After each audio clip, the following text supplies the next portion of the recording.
kalau untuk masyarakat sini, kita mau sakit apapun pasti obatnya ada di sekitar kita, tentang di alam kita. Dan salah satunya ini kita mau ambil ulat ya kakak? Ya. Ulat dari pohon babate. Di atas sana, kakak banyak? Banyak. Ambilkan boleh?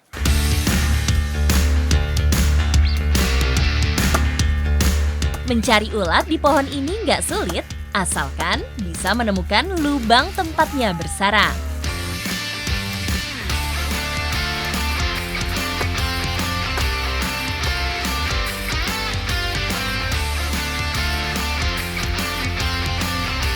Nah, jadi ulatnya itu ada di bagian batang pohonnya dan juga dia meninggalkan sedikit jejak. Kalau ada warna putih-putih itu adalah bukan sarangnya tapi melainkan kotorannya. Nih, seperti di tangan saya, ini kotorannya dan diperkirakan di dalamnya itu ada ulatnya.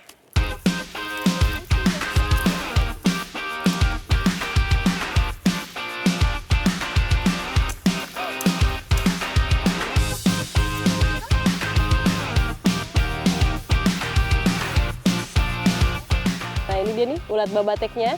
Dia biasa memang ada di selip-selipan pohon begini ya.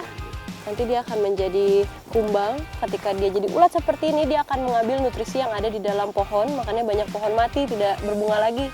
Itu karena diambil nutrisinya sama dia. Ini kalau kita lihat, sebenarnya ukurannya mirip seperti ulat meranti. Besarnya sama, dan juga dia punya badan yang berbuku-buku.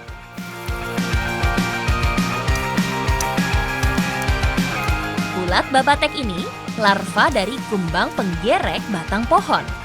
Ulat babatek punya rahang kuat yang mampu melubangi batang kayu keras.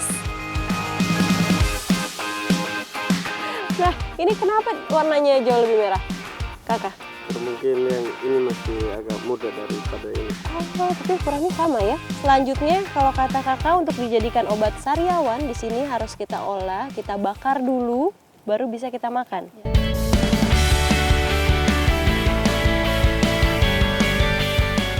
Nah, ini ulatnya akan kita olah, tapi diolahnya nggak pakai bumbu apa-apa, hanya dibakar saja. Kita menggunakan bara, selanjutnya bisa langsung dimakan.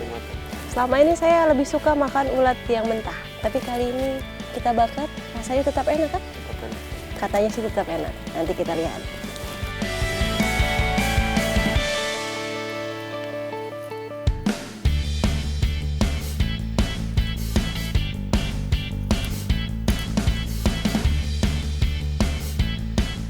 Nah, tidak menunggu waktu lama kita untuk menunggu ulatnya matang sampai ukurannya jadi lurus bentuknya seperti ini dan juga teksturnya keras, itu tandanya ulatnya sudah matang. Nanti langsung mau kakak makan ya? Yang sakit dulu yang mau makan, saya mau lihat bagaimana isinya.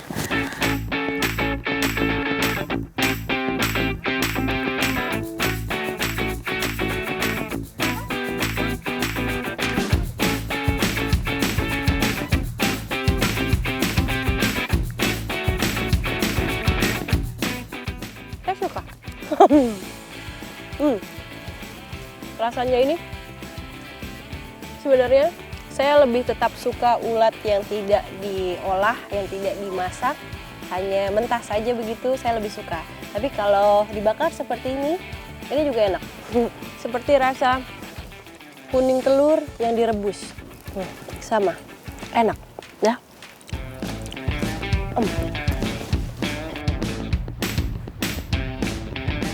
Ulat babatek punya protein tinggi, bahkan lebih tinggi dari daging sapi. Jadi, larva ini bisa jadi sumber protein alternatif di masa mendatang.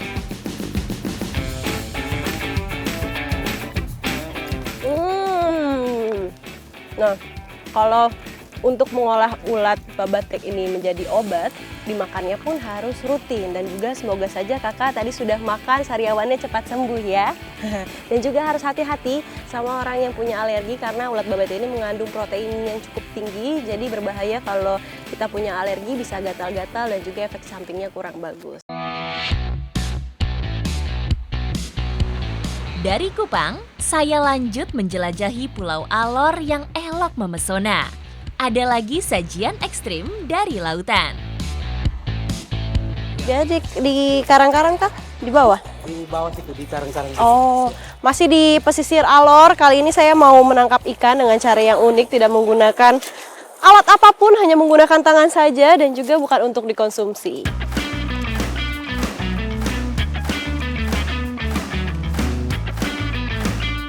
Nah, untuk menangkap ikannya kita nggak perlu terlalu dalam, ini hanya 1,5 meter lah kurang lebih, dan juga kita mau mencari ikan tongap. Betul Om? Iya. Tongap. Tongap atau biasa disebut ikan buntal banyak tersebar di perairan dangkal hingga cukup dalam.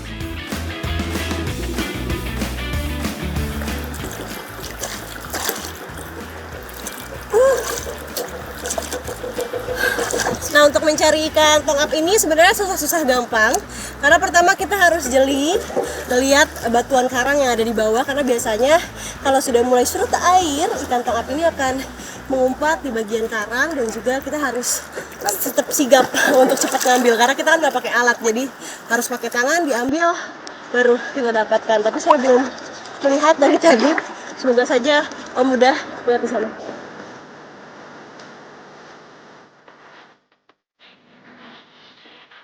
Ikan tongap ini sukanya hidup menyendiri alias soliter. Jadi harus teliti mencari keberadaannya.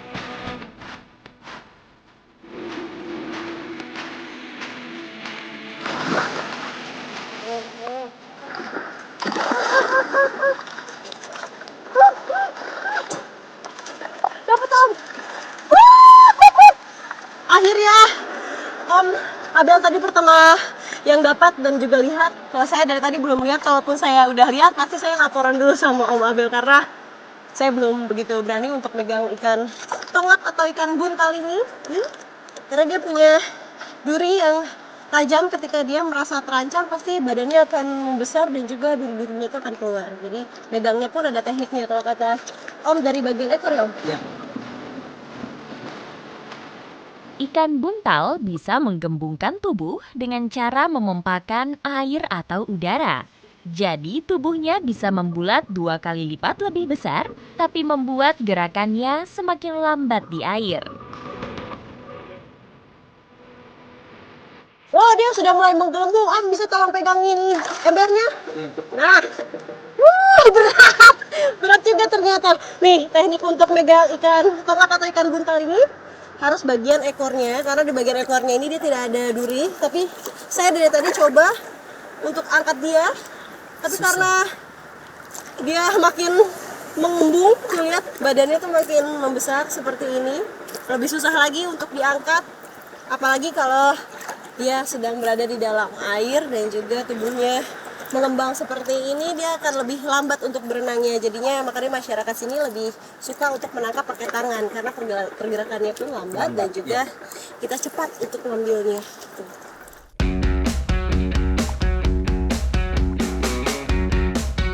Ikan buntal sangat jarang dicari karena memiliki racun tetrodotoksin pada hati, ovarium, dan kulit yang bisa bikin korban tidak bisa bernafas.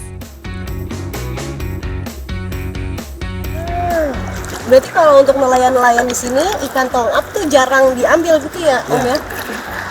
Karena memang langsung dibuang. Karena pengalaman saya pun ketika saya mendapatkan ikan tongap atau ikan buntal ini sama nelayan, ikan ini langsung dirilis lagi. Katanya tidak ada manfaatnya untuk kita makan dan juga punya bahaya untuk kita konsumsi. Tapi untuk masyarakat di Alor punya teknik sendiri untuk manfaatin ikan tongap atau ikan buntal ini sebagai obat.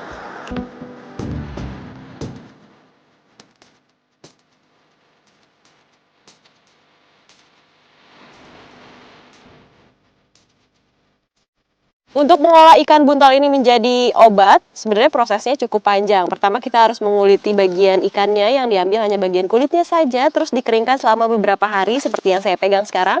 Ini sudah dikeringkan selama beberapa hari sampai benar-benar kering dan sudah diambil kulitnya saja. Habis itu selanjutnya kita mau apain lagi, Om? Untuk dibakar.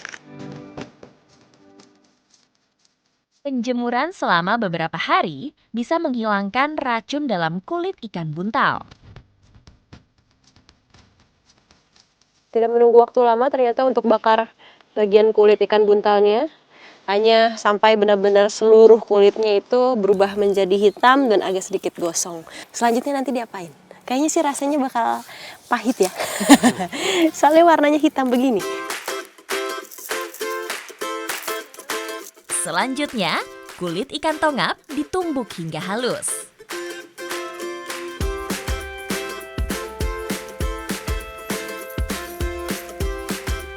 Nah ini tadi sudah dibakar ikannya, bagian kulitnya sudah terbakar, terus habis gitu tadi kita tumbuk juga sampai menjadi bubuk seperti ini.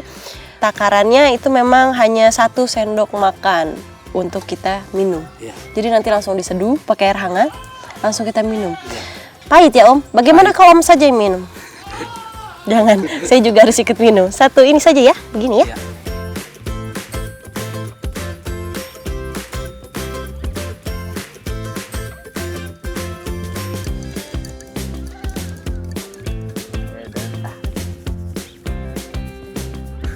Ini sudah bisa diminum kalau begini ya? Ya, sudah.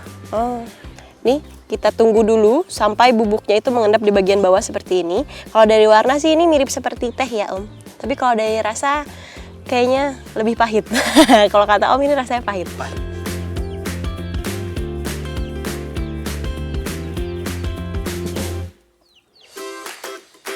Wah, rasanya pahit. Benar-benar pahit. Tidak ada rasa lain selain pahit yang saya rasain di dalam mulut, dan juga ini aromanya agak sedikit gosong ya. Langsung, ya. Karena memang tadi kan kulitnya benar-benar dibakar sampai hitam, sampai hangus. Dan ini saya habiskan atau bagaimana Om? Habiskan. Sudah habis ini Om. Ya. Ini kulit tongap. Tongap. Tongap. Ikan tongap Biasa ini, disebut ikan tongap. ikan tongap ini dia khasiatnya untuk masyarakat sini tuh apa aja Om? Khasiatnya untuk angin duduk, biasa disebut penyakit tatikam. Oh, Penyakit dalam. penyakit dalam, angin, masuk angin juga bisa ya berarti.